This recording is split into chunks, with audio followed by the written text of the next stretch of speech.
இப்போ லாகவா லாரன்ஸ் வந்து ஒரு ரொம்ப நல்லவர்னா, அவருக்கு அரசியல் வேணும், ஜெயிக்கணும்னா இன்னும் டிஎம்கே போயிருக்கலாம், இல்லை நாம் தமிழ் போயிருக்கலாம். சீமான் மாமா நல்லவருன்ற அந்த கட்சி போகலாம். நான் இருக்கிறவரை சாத்தியமே கிடையாது. காங்கிரஸ் போகலாம், விசிகே போகலாம், பாமக போகலாம், அவ்வளோ ஏன் பிஜேபியே போகலாம். இப்போ அண்ணாமலை என்ன கட்சி ஆரம்பிக்கிறோம் அங்கே கூட போகலாம். ஏன் டிவிகேக்கு வரணும்னா ஜெயிக்கிறது கன்ஃபார்மு. நின்னா ஜெயிச்சிருவாங்க.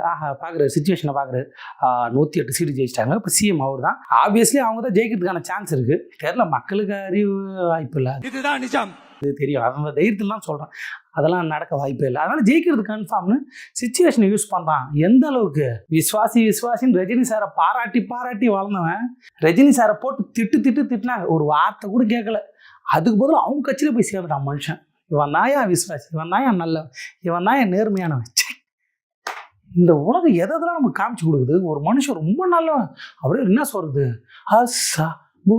பாட்டுலாம் பாடி ஆடு காமிச்சினா லாரன்ஸ் படம் கன்றாவே இருந்தாலும் அந்த மனுஷன் நல்லவர். குழந்தைக்கு ஹெல்ப் பண்ணுறாரு. அப்பப்போ பாட்டில் பார்த்தீங்கன்னா அதாவது மாற்றுத்திறனாளி வச்சு நல்லா டான்ஸ் ஆடுறாரு, அவங்களே என்கரேஜ் பண்ணுவார்னு. அந்த நல்ல மனுஷன் படம் நல்லா இருக்கட்டும்னே படத்துக்கு போய் பார்த்தாங்க எல்லாரும். உண்மை அதுதான்.